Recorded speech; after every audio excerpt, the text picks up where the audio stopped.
Hello everyone, Day you can do physiology and more, and today is day 4 of Progression to Impossible Challenges, the squat. Okay, so today I actually want to show you a few exercises. Now, one thing I want to challenge you with, it's somewhat of a challenge, but one thing I want to challenge you with or suggest moreover is to check out my playlist that is called Dan's Yoga. I also have one hip mobility. I also have kicks where you're actually using different types of kicks to increase your overall hip mobility, because as I mentioned, the squat is actually going to be based on some mobility as well. So if you aren't able to do very good in the impossible squat, some of it just could be you might have the endurance, you might have the strength in your legs and your hips, but you may not actually have the mobility. So the mobility is actually possibly hindering you. How is that? Because if your body, your hips, okay, if your hips are not very mobile and you're down here, and say you're very strong, and say you have a lot of endurance, maybe maybe you do a lot of cardio, maybe you're a runner, maybe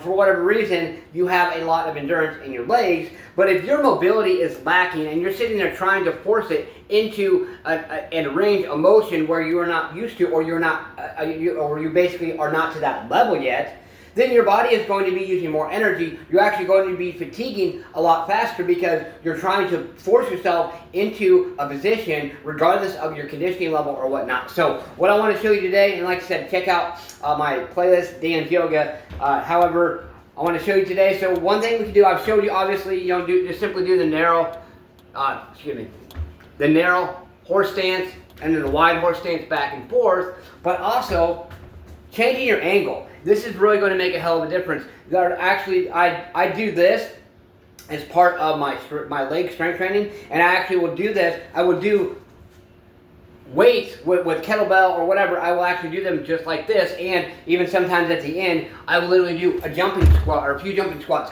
Sometimes I'll do back and forth, yes, with weight as well, because my muscle coordination is to that advanced level, and I want to help you get to whatever advanced level you would like to get to. Okay, so what I want you to practice today though is I want you to just go ahead and do just like I showed you with the narrow horse stance and the standard horse stance. Is I want you to come down to whether it's here, whether it's way down here, and then you sit there and pulse, hold for a little bit. Come back up, take a few seconds rest, pulse, hold for a little bit, okay? Do that, one set on each side, however many times you feel you need to, depending on, your actual level itself, and then you go to the other side, pulse, boom, hold for a little bit, okay? Pulse, boom, hold for a little bit. Okay, try those exercises today, and then I want you to, for the third one, so basically one set is going to be each side, and I want you to add the addition, or you can either start with these or you can end with them, is going to be your standard, or sorry, not your standard, your narrow, and your standard horse stance doing the same thing. And that's going to also help increase your muscular endurance in your hips to a higher level as well. So do these things, and remember, embrace more discomfort today. Believe in yourself, believe you can do it, and believe that you deserve it. Smash punch, kick that like button, just don't break it. Let's go out and do something. Do more than what you did yesterday. Get your ass up today and grind. What have you done today to push yourself, to grind, to embrace that discomfort? Keep it up. Push yourself. Let's go.